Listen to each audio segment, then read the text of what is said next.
Welcome to My Asshole Podcast. Let's get into it.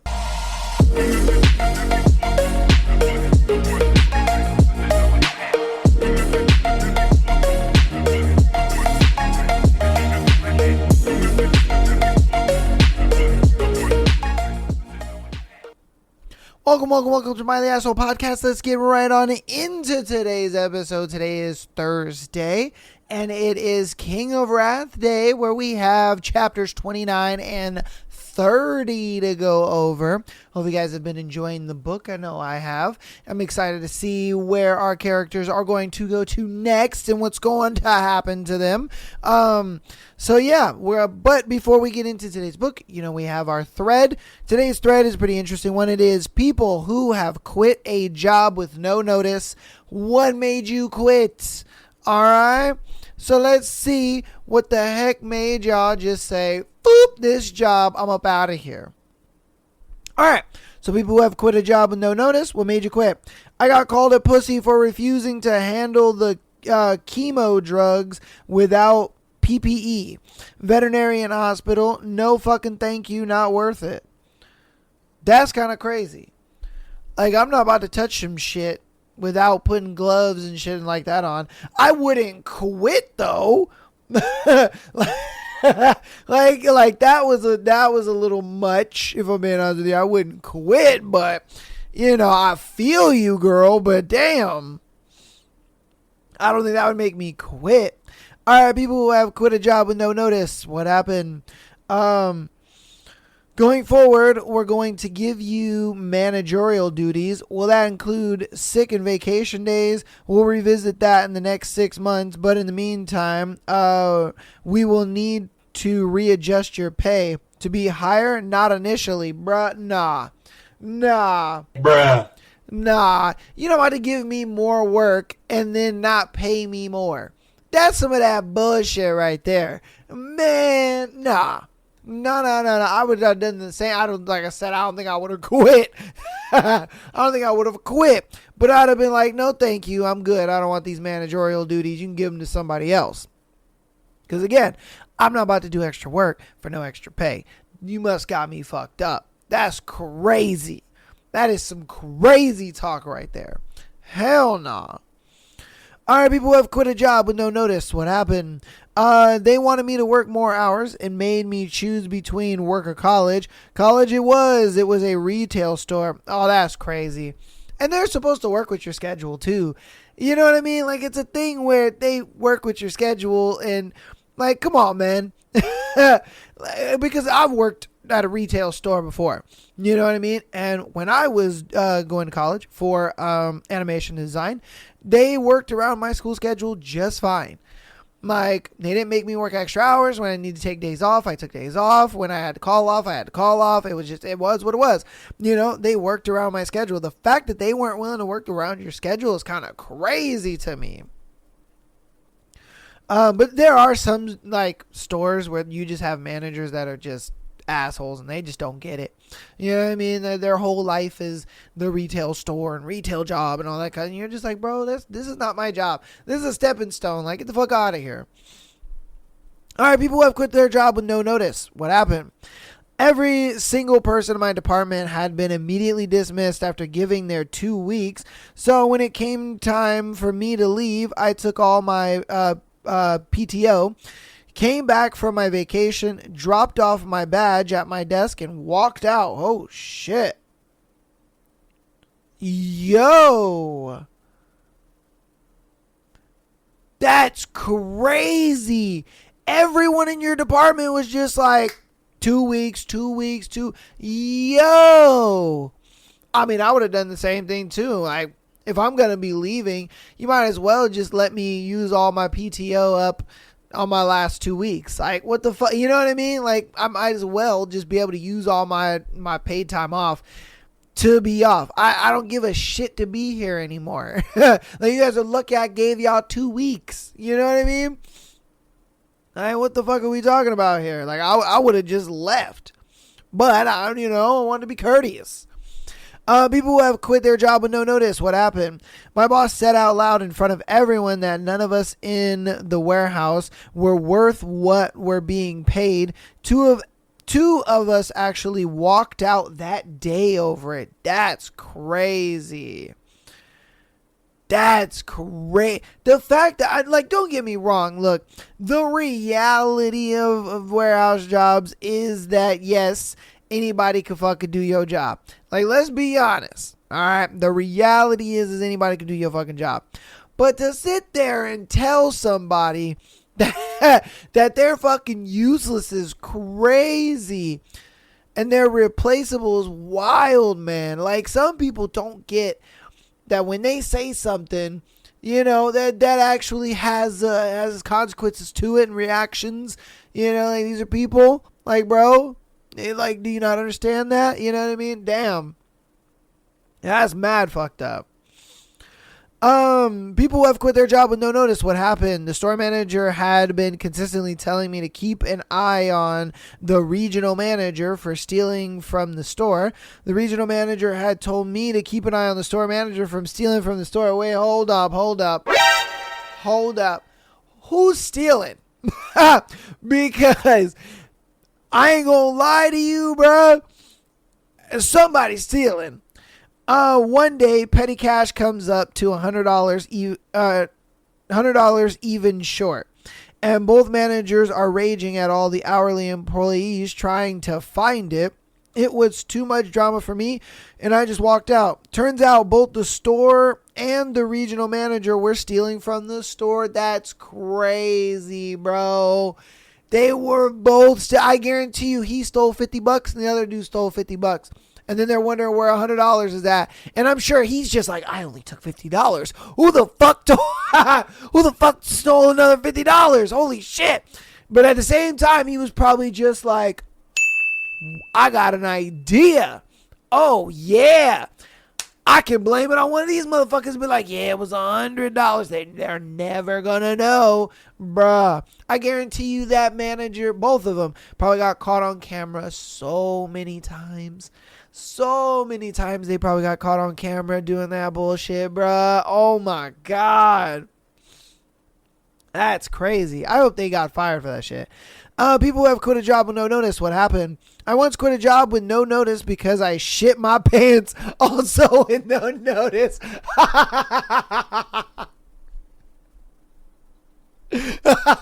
Yo, that's gotta suck, bro.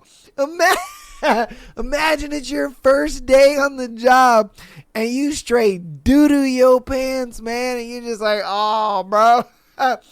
And then you just quit. You're like, you know what? This job is unfair labor practices. I quit.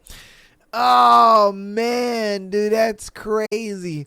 He said I shit my pants, and that's why I quit. That's wild. We'll be right back.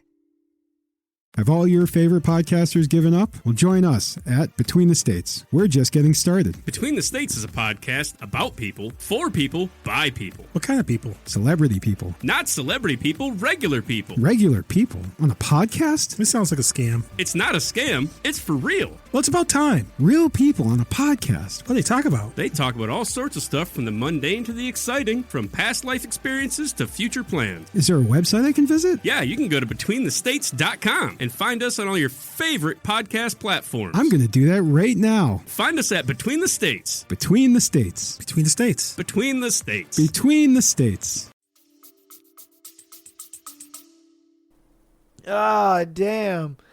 I'm sure at least 1 or 2 people knew, and they were like, yeah, you want to know the real reason why that motherfucker quit? He shit his pants, bro.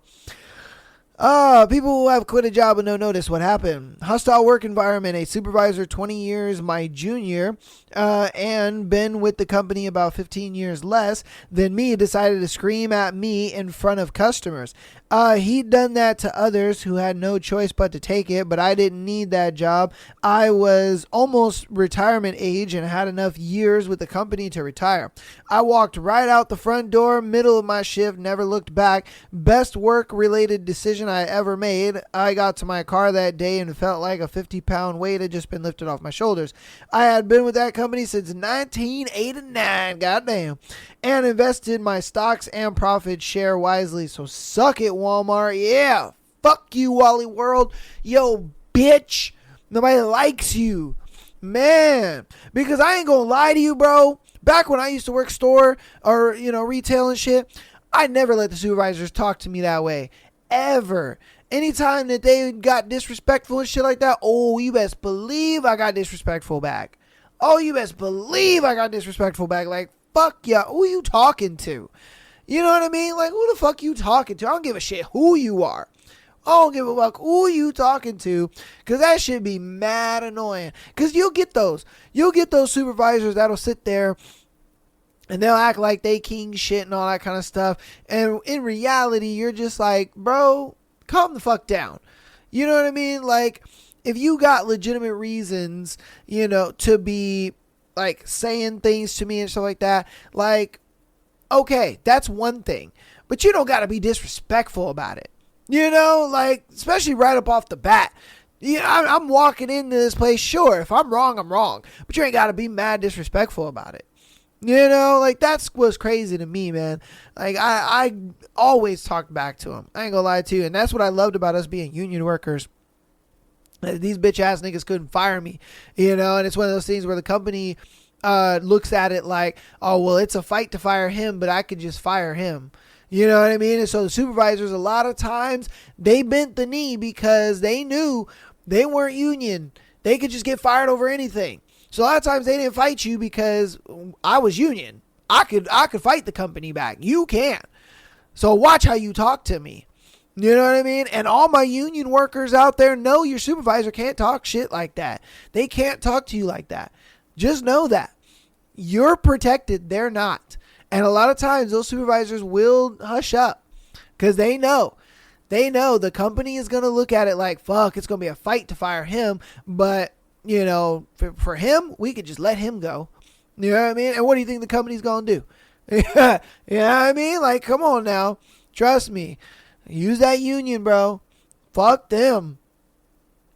All right, people who quit a job with no notice. What happened? Wife was sick in the ER in the hospital I worked at, pregnant with our first child. Boss wouldn't let me go off to be with her. Wait. Oh, okay. I see what's up. All right. Because I was like, wait a minute. Your wife was pregnant and you're working in the ER pregnant with the... Wait, like what? Hold on. Yeah, so she pregnant, working at the ER, and then her wife was sick and came in. All right, we good. I quit then and there and went to the ER. He promised I would never work there again. We moved to another town to complete my doctorate. 4 years later, we sat in the same room in a meeting in that same hospital. He asked what I was doing there. I told him I was months away from holding the same title as him. He had a heart attack about a year later. Karma caught up to him. Damn. Karma is a bitch, bruh. Karma is a bitch. And that's what happens when you're just not a nice person. You know what I mean? That's what gets to you when you're just not a nice person. And it's like one of those things where, bro, it's easy as fuck to be a nice person. You know what I mean? Like, just be a nice person. Like, why is that so hard for some people? Like, what's going on here? Why is it so hard for some people to just simply be nice? It's crazy to me to actually think that. It's just like, bro, why is it so hard for you to just simply be a decent human being? Be understanding. Like, what the fuck, man? Hey, like I said, karma's a bitch, bro. People who have quit a job with no notice. What happened? Being micromanaged, my boss made everyone buy a notebook and write down everything we did during the day and how long it took to complete the task. We had to hand them in at the end of the day. If he thought we took too long to do something, he would cut our hours. That was the final straw for me. There were so many things wrong with that place. Yeah, I would quit too. The fuck are you talking about? I have to know how long I did each task and I have to write down it. Nah, bro, I'm not doing that.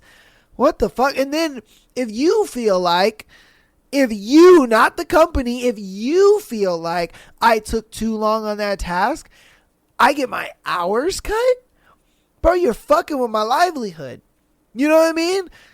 Like, bro, think about it. If you're a 40-hour worker, right? And you're living paycheck to paycheck, And then he decides, oh, well, you didn't do the spreadsheet fast enough. And then he decides, I'm going to cut your hours by 8 hours. And you're like, bro, my rent's coming up. Bro, my car payment's coming up. You know what I mean? Like, think about that. That's fucked up. I would have went to main office and been like, bro, no, this is ridiculous. Like, he can't do this.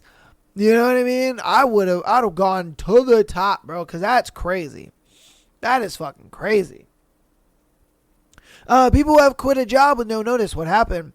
Boss changed the schedule at a high adventure outside recreation facility.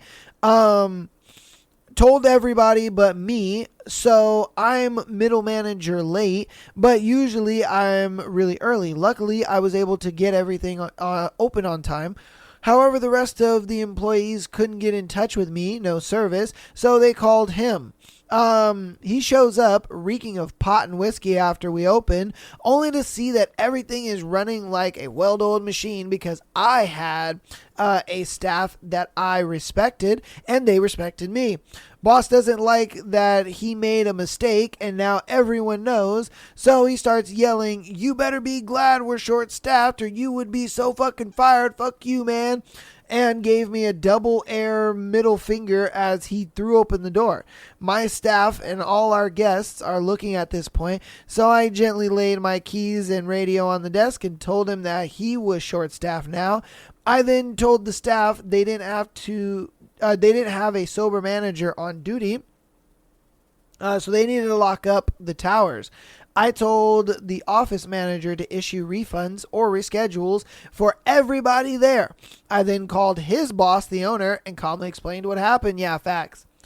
Facts. Just like the dude that made you write down every fucking task and how long it took, and he would cut hours if he felt like it took too long. Yeah, this is the same situation, bro. Take it to the top, because it's like, how are you going to come in late, mind you, drunk and reeking like weed, and then you gonna be sitting there yelling at everybody, talking about they would be fired and this and that? Like, bro, nah, fam. Nah, we ain't doing that, bro. We ain't doing that, because that's wild. That is absolutely wild to even think that that it would be okay for you to just walk up in here reeking of weed and smell like whiskey and yelling at motherfuckers. Like, yeah, I would leave too. I'd have been like, you know what? Nah, bro. Fuck you. You know, I'm taking this all the way to the top, baby. All the way. All right. People who have quit a job with no notice. What happened? Toxic environment, zero respect, and constant gaslighting. One morning I realized I didn't owe them an explanation for saving my peace, so I just didn't show up. Hey, I feel it. I feel it, man. I wouldn't either.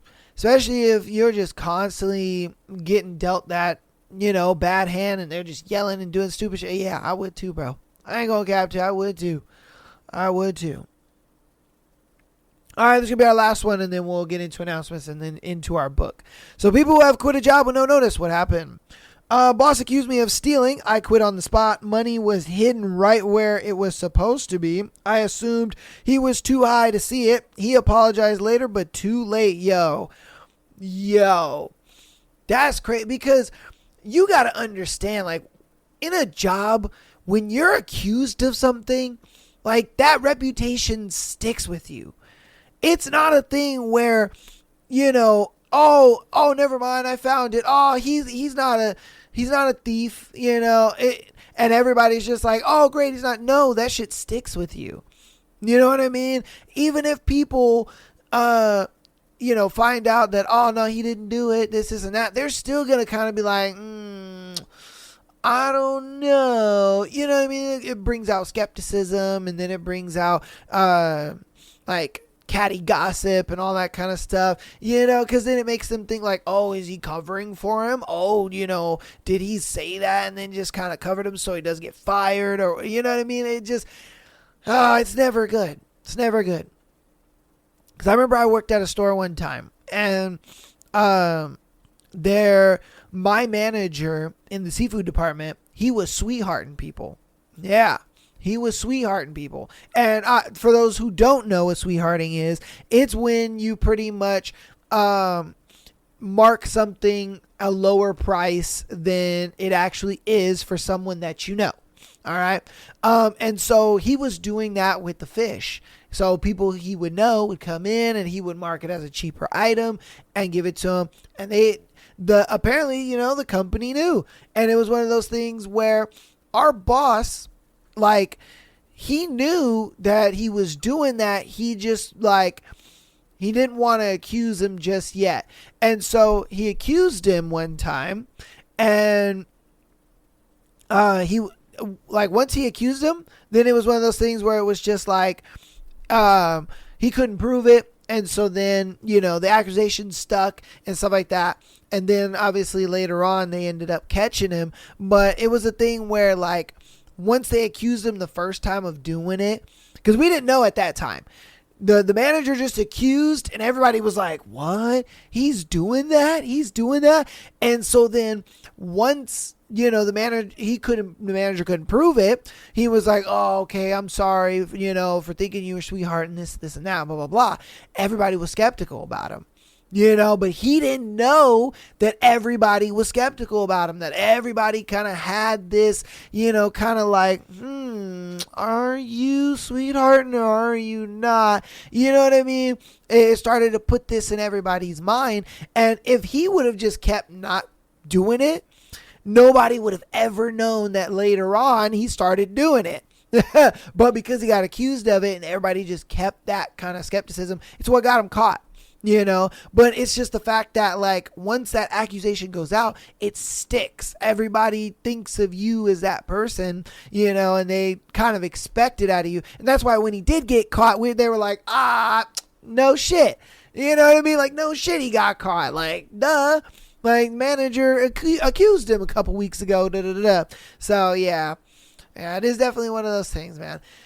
Oh my goodness, but that's going to go ahead and be today's thread. Hope you guys enjoyed. If you have a scenario where you or a friend or anyone you know or whatever the case may be quit a job for some crazy reason, definitely let me know down in the comments. We're going to get into announcements and then right into our lovely book. So patreon.com/Am I the Asshole Podcast, get an exclusive episode every single Friday, as well as being able to send in your scenario to be featured on the Tuesday and Sunday show. All right. Audio listeners, thank you guys so much for all the support. You guys are the real goats, and I appreciate you so very much for all that you guys do to support the podcast, whether it's rating 5 stars on your preferred platform or it's just downloading the episodes and coming back every week. Love you guys, and I appreciate you so much. If you want to help out even more, go ahead and follow us on Instagram, TikTok, as well as YouTube. All of that helps out tremendously, and it's all free. So thank you guys so much.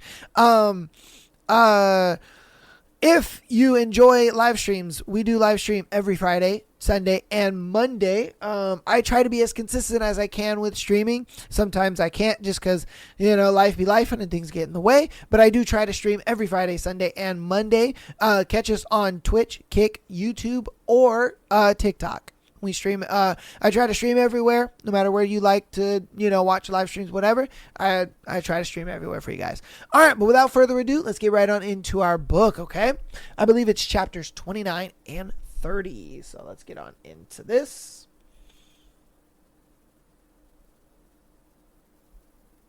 Chapter 29. Vivian. Congrats! You had your first fight as a real couple. Let's toast to that. Isabella raised her mimosa in the air, her smile totally sincere. My and Sloane's glasses remained on the table. It's not something to celebrate, Issa, I said wryly. Of course it is. You wanted the full couple experience. That includes fights, especially over family. She finished her drink, undeterred by our unwillingness to participate in her toast. Honestly, couples who don't fight freak me out. They're like one broken dish away from snapping. The next thing you know, they'll be the subjects of a Netflix documentary series titled Love and Murder, The Couple Next Door. I couldn't help but laugh. You listen to way too much true crime. Isabella, Sloane, and I were eating brunch at a hot new spot in the Bowery. It had been 2 days since my fight with Dante, and I was still fuming over it. Not because he was wrong, but because he was right.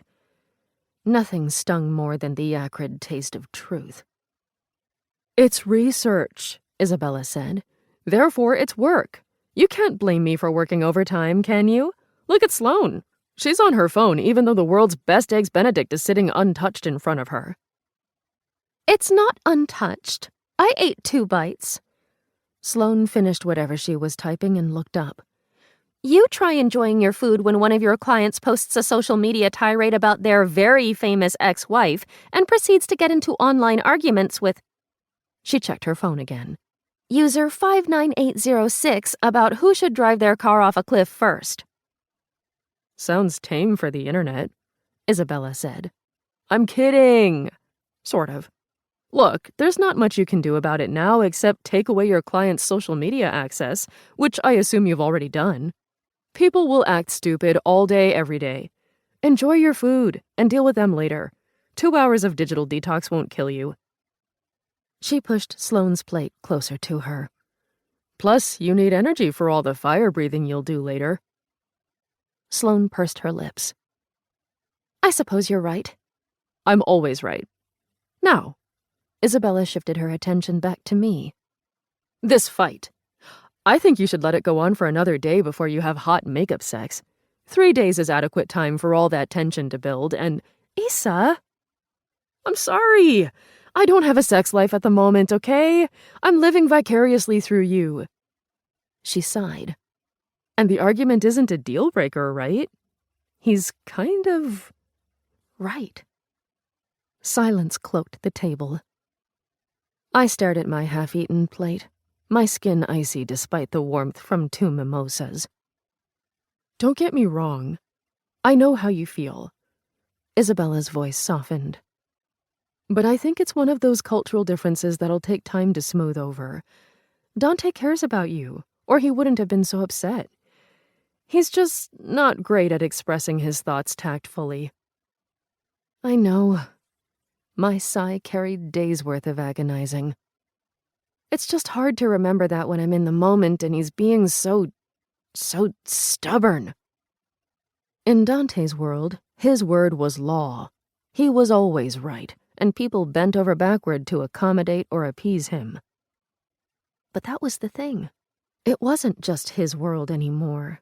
It was ours, at least when it came to our home life.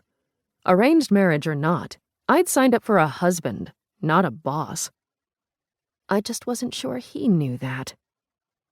He's Dante Russo, Sloane said, as if that explained everything. Inflexibility is his middle name. Personally, I think you should make him sweat. Shut him out until he comes to his senses. Great. So we'll be waiting until the turn of the next century, Isabella said. Viv, what do you want to do? Vivian, what a pleasant surprise.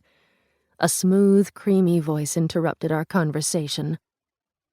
I straightened when an elegant older woman with a sleek silver bob and the skin of someone 30 years her junior stopped next to our table.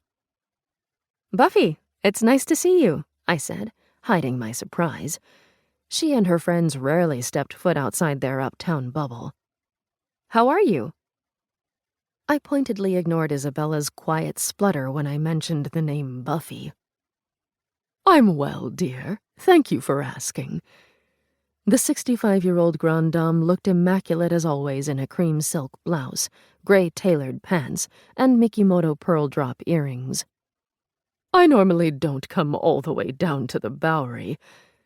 Her tone insinuated the 25-minute car ride from her house was as arduous as the trek from Fifth Avenue to Brooklyn. But I hear the brunch here is divine. The best lobster eggs Benedict in town.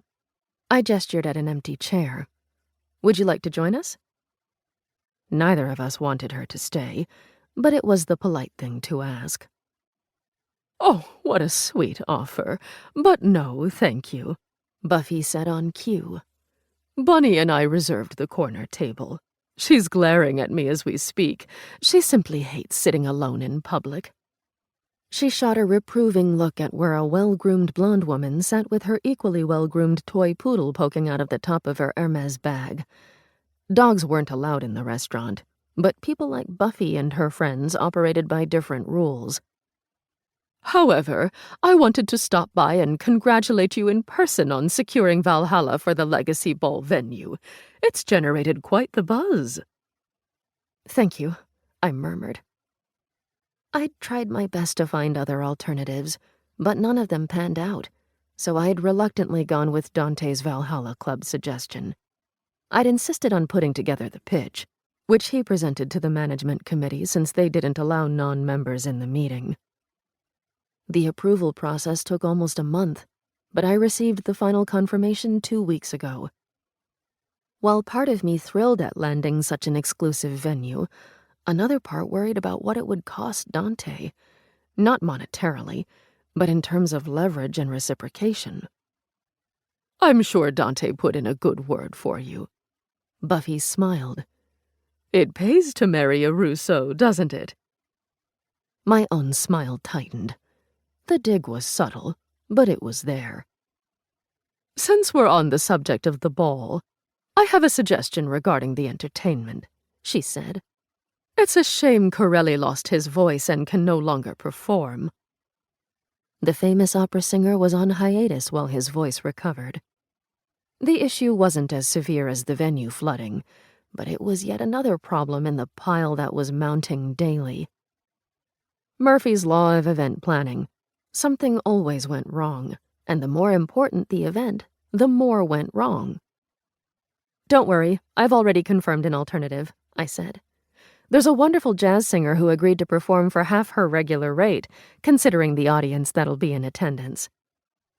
"How lovely," Buffy said. "However, I was thinking we should book Veronica Foster instead." "Veronica Foster? The sugar heiress?" "She's transitioned into the music scene," Buffy said smoothly.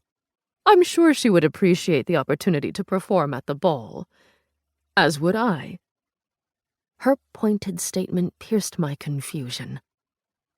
I suddenly remembered the other reason why Veronica's name sounded familiar. She was Buffy's goddaughter. "I'm happy to meet with her and review her tape if she has one."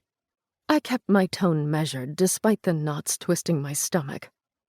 "However, I can't guarantee a spot in the lineup. As you know, the schedule is tight, and I've already agreed to book the jazz singer." Buffy's eyes cooled into blue ice. "I'm sure she'd understand if you had to cancel," she said, her smile intact but sharper. More deadly. "This is an important event, Vivian. There's a lot riding on it, including your reputation and place in society." The unspoken threat hung over the table like a guillotine. Across from me, Isabella and Sloane watched the scene play out with wide eyes and icy fury, respectively. I could tell Sloane was holding back some choice epithets, but thankfully she didn't intervene. She didn't need to. Between my parents' visit, my argument with Dante, and headaches I'd encountered with the ball, I'd reached the end of my rope.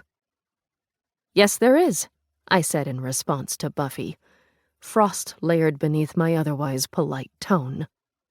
"That's why every detail must be flawless, including the performers. As the chair of the Legacy Ball Committee, I'm sure you understand anything less than perfection on stage would not be ideal.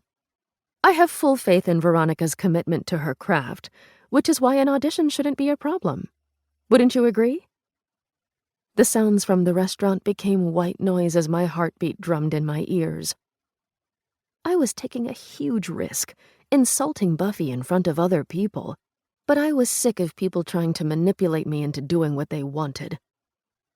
She could blacklist me after the ball, but until then, it was my name on the invitations and my professional reputation on the line. I'd be damned if I let anyone destroy what I'd worked years for in the name of poorly concealed nepotism. Buffy stared at me. In reality, the silence lasted less than a minute, but every second stretched for an eon until her initial shock melted into something more inscrutable. "Yes," she finally said. "I suppose you're right." Her voice was as cold as her eyes, but if I didn't know better, I'd say it contained the tiniest hint of respect. "Enjoy the rest of your meal." She turned to leave, but before she did, She cast a last look at me. And Vivian, I expect this to be the best legacy ball in the event's history. Buffy departed in a cloud of Chanel No. 5 and icy regality. Her exit pulled the pent-up air from my lungs. I slumped, no longer held upright by indignation and a need to prove she couldn't walk all over me. Telling off Buffy Darlington. Sloane's green eyes glittered with rare admiration. Impressive. I didn't tell her off, I refuted. I presented an alternative viewpoint. You told her off, Isabella said. There was a moment when I thought she would have a coronary and collapse right into your eggs. Buffy and Benedict, the new brunch combo. We stared at each other for a moment, stunned by the cheesiness of her joke, before we broke into laughter. Maybe it was the alcohol, or maybe we were all delirious from overworking and lack of sleep, but once we started, we couldn't stop. Tears sprung to my eyes, and Isabella's shoulders shook so hard the table rattled. Even Sloane was laughing. Speaking of bee names, Isabella said after our mirth finally died down to a manageable level. Did I hear wrong? Or did she say she was here with her friend Bunny? Bunny Van Houten, I confirmed with a grin, wife of Dutch shipping magnate Dirk Van Houten. Horror wiped the remaining amusement from Isabella's face.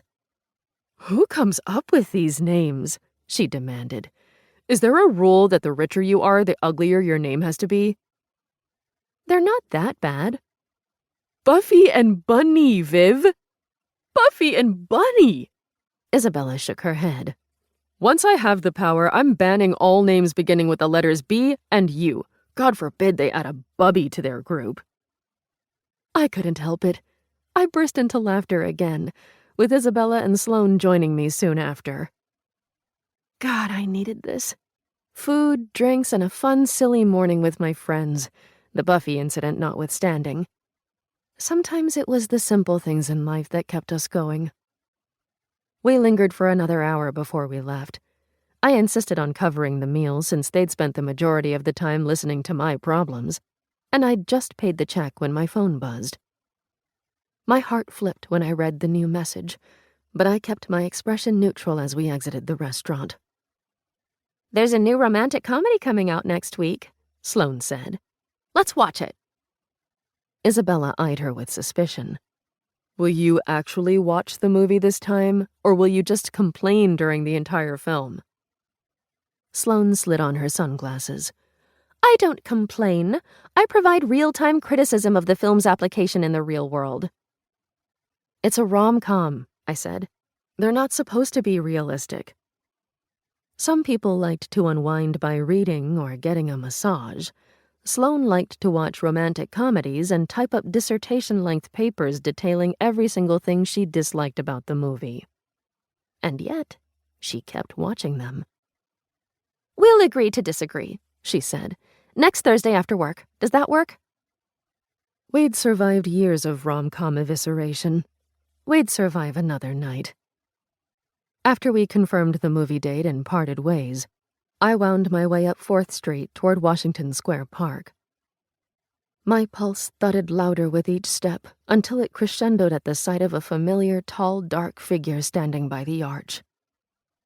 The park bustled with street musicians, photographers, and students in NYU sweatshirts, but Dante stood out like a slash of boldness against a faded backdrop. Even in a plain white t-shirt and jeans, his presence was powerful enough to draw not-so-subtle stares from passers-by. Our eyes connected across the street. Electricity crackled down my spine, and it took me an extra beat to start walking after the last car passed. I stopped 2 feet from him. The sounds of music, laughter, and car honks fell away, as if he existed within a force field that prevented any outside intrusion. Hi, I said, oddly breathless. Hi. He tucked his hands in his pockets, the gesture endearingly boyish compared to his rugged features and broad, muscled frame. How was brunch? Good. I pushed a lock of hair behind my ear. How was Your day. I had no clue what he'd been doing that morning. I beat Dominic in tennis. He was pissed. A crooked smile formed on Dante's lips. Good day. A laugh bubbled up my throat. It had only been 2 days, but I missed him. His dry humor, his smiles, even his scowls. He was the only person who could make me miss every individual part of him as much as his whole. The good, the bad, and the mundane. His eyes and mouth sobered. I wanted to apologize. He said. For Friday night. You were right. I should have tried harder to understand where you were coming from instead of ambushing you when we went home. His voice carried the stiffness of someone delivering an apology for the first time, but the underlying sincerity melted any grudge I might have held. You were right, too, I confessed. I don't like admitting it out loud, but I am different around my parents. I wish I wasn't, but I blew out a breath. There are some things that might be too late to change. I was 28. My parents were in their late 50s or early 60s. At what point were our habits and dynamics so ingrained that trying to change them would be akin to trying to bend a concrete pillar? It's never too late for change. Dante's eyes softened further. You're fucking perfect the way you are, Vivian. If your parents can't see that, then it's their loss. His words grabbed hold of my heart and squeezed. To my horror, a familiar prickle sprung up behind my eyes, and I had to blink it away before I spoke again. Maybe I'll wear a silk suit instead of tweed at our next dinner, I half joked.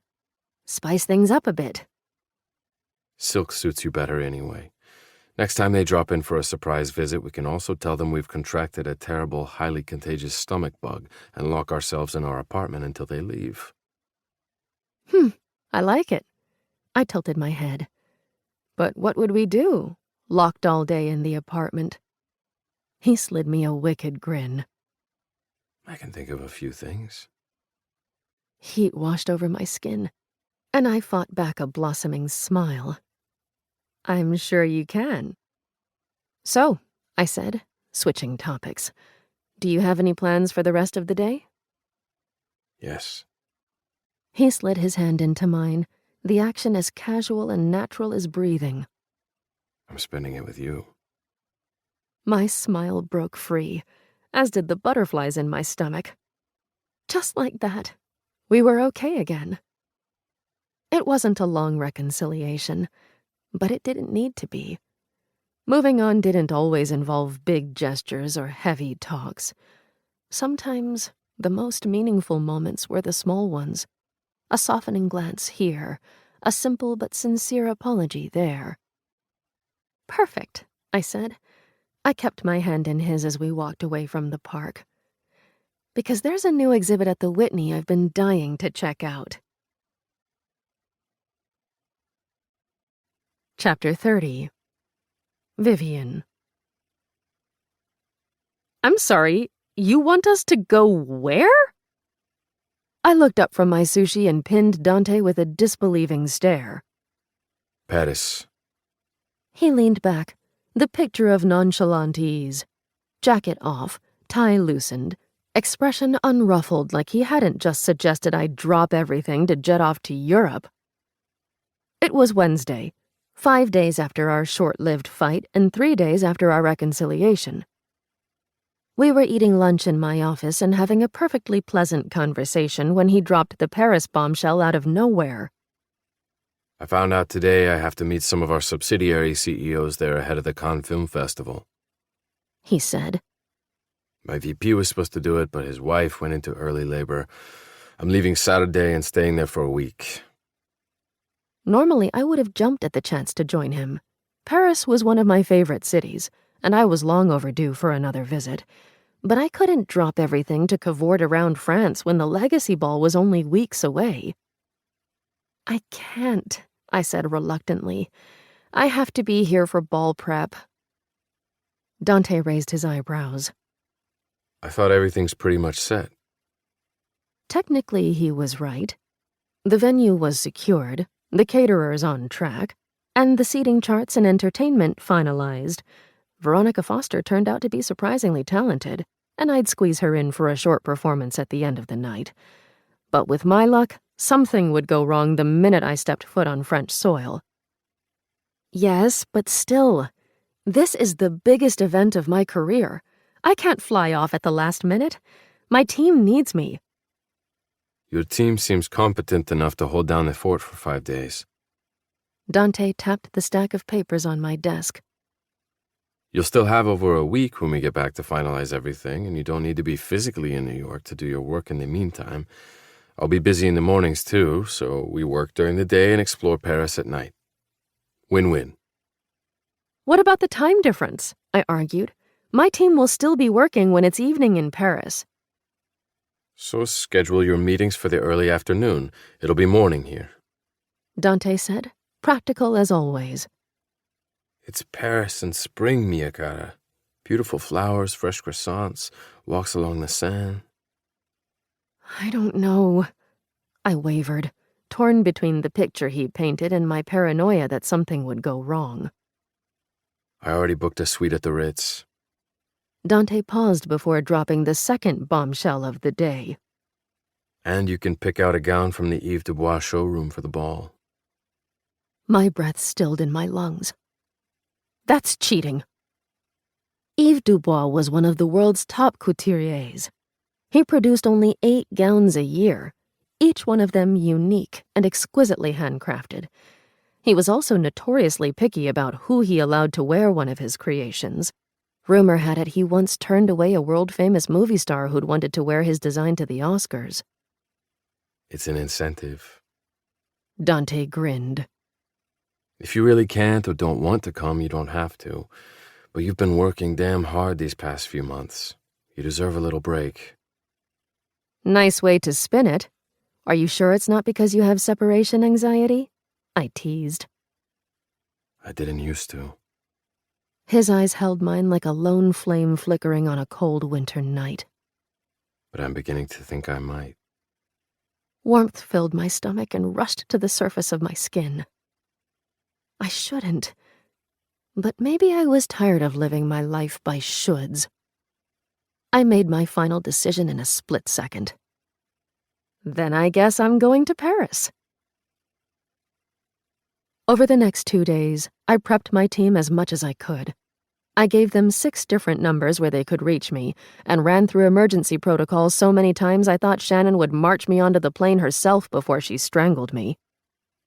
Still, I remained apprehensive about the trip until I was in the car on our way to our hotel, watching the city whiz by outside the window. Like New York, Paris was a love-it-or-hate-it type of city. I happened to love both. The food, the fashion, the culture, there was nothing quite like it, and once I was actually in Paris, it was easy to get lost in the magic of it all. Our first 3 days consisted of settling in, and in my case, adjusting to my new work schedule. I spent the quiet morning hours knocking out administrative tasks and took meetings in the afternoon, when my team and New York-based vendors were online. I thought I'd be distracted by the draw of the city outside my window, but I was surprisingly productive. That being said, I couldn't resist a quick shopping trip to Rue Saint-Honoré. And, of course, a visit to Yves Dubois' showroom, where I spent 2 hours choosing and fitting a gown for the Legacy Ball. Not that one. Yves pursed his lips when I ran my fingers over a breathtaking blush and silver beaded piece. Pink is too soft for you, darling. You need something bolder, more daring, something that'll make a statement. He tilted his head, his eyes narrowed, before he snapped his fingers. Frederic, bring me the Phoenix gown. His assistant darted out of the room and returned minutes later with the piece in question. I sucked in an audible breath. My latest creation. Yves said with a flourish. 800 hours to unshaw, bursts of gold thread embroidered over the entire surface of the gown. My finest work to date, in my humble opinion. Nothing about Yves was humble, but he was right. It was his finest work to date. I couldn't tear my eyes away from it. Normally, it's $150,000. He said. But for you, the future Mrs. Rousseau, to wear it at the legacy ball, 130,000 even. It was a no-brainer. I'll take it. That night, Dante returned to a hotel suite littered with shopping bags on the floor, tables, and half the bed. Eve would send my gown directly to New York, so I didn't need to worry about ruining it on our flight back. But I may have gone a little overboard on the shopping. Should I have booked a separate room for your purchases? Dante eyed the pile of Dior hat boxes on the bed. You should have, but it's too late for that. I locked my new Bulgari diamond necklace in the hotel safe before I fished something from one of the smaller bags. I bought you something, too. I handed him the small black box and waited, heart thudding, while he opened it. His eyebrows shot up when he popped open the lid. They're ice cream cufflinks, I said brightly. I know a jeweler on Rue de la Paix who makes customized pieces. The onyx is the soy sauce. The ruby is the cherry, even though you don't eat it with cherry, but I think the red ties the design together. It was a half-joke gift, half sincere. Dante owned dozens of luxury cufflinks, but I wanted to give him something more personal. Do you like them? I asked. I love them. He removed his current cufflinks and replaced them with the new ones. Thank you, Miyagata. The warmth of his voice caressed my skin before he cupped my face with one hand and kissed me. We never made it out to dinner that night.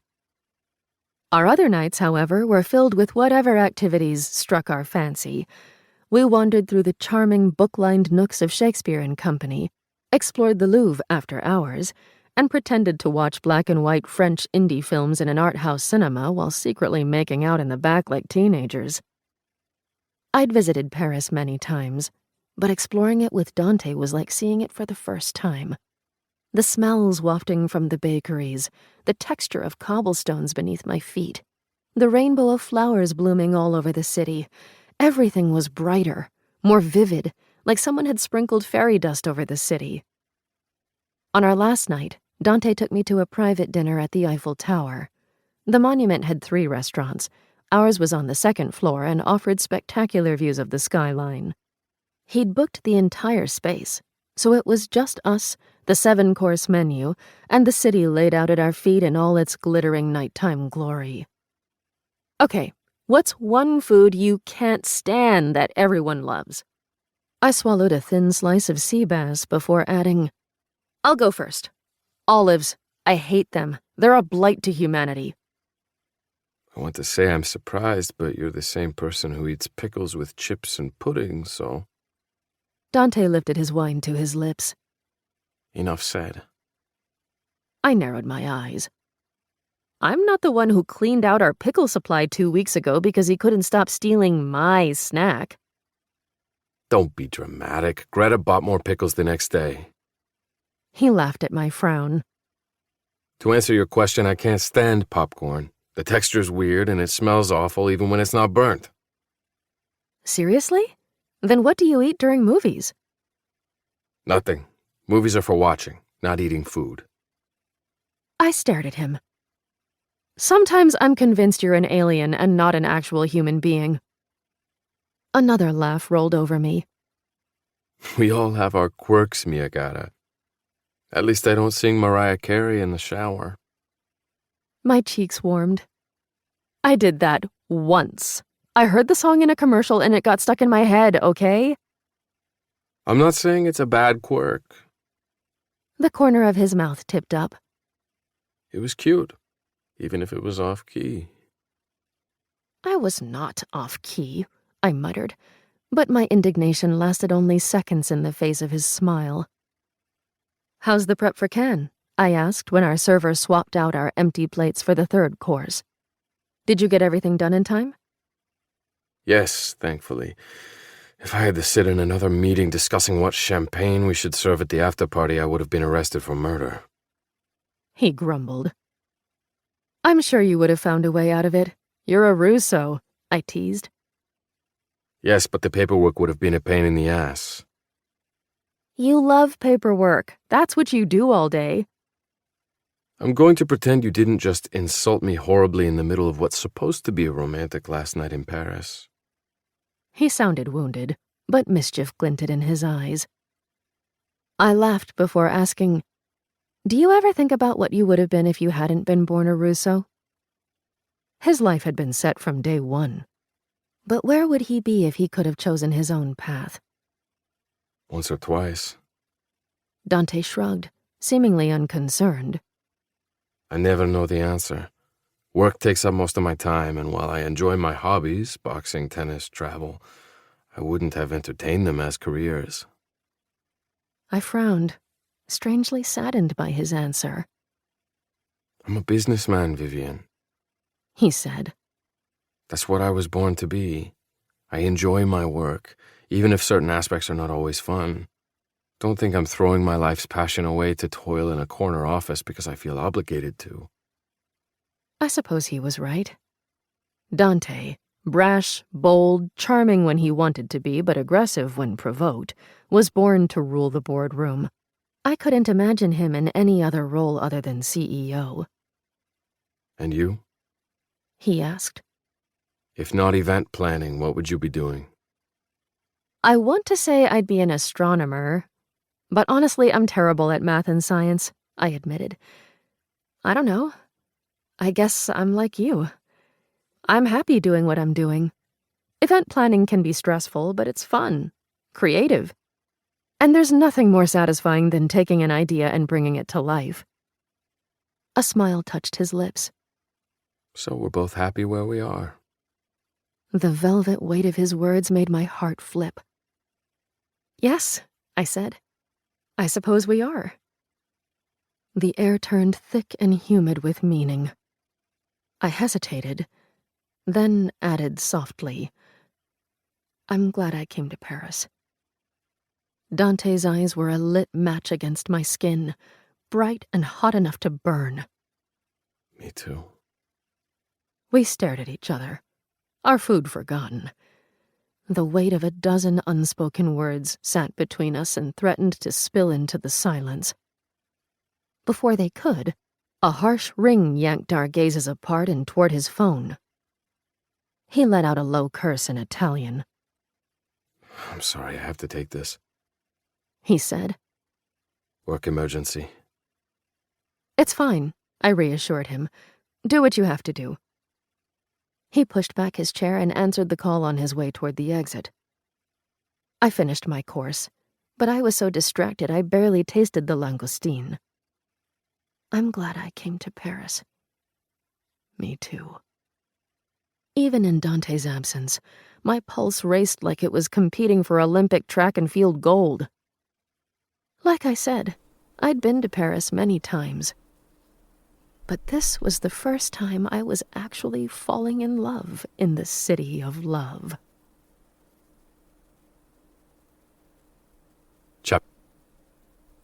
All right. Hope you guys enjoyed today's episode. Hope you guys enjoyed chapters 29 and 30 of King of Wrath. She went straight from hating this man back to loving this man again. They probably gonna fuck in the next episode. Yeah, you never know, man. Come back next week and see what happens, all right? Love you guys all. I will see you tomorrow if you're on Patreon. Enjoy the weekend, all that good stuff. If not, I'll see you back till Tuesday. Love you guys. Peace.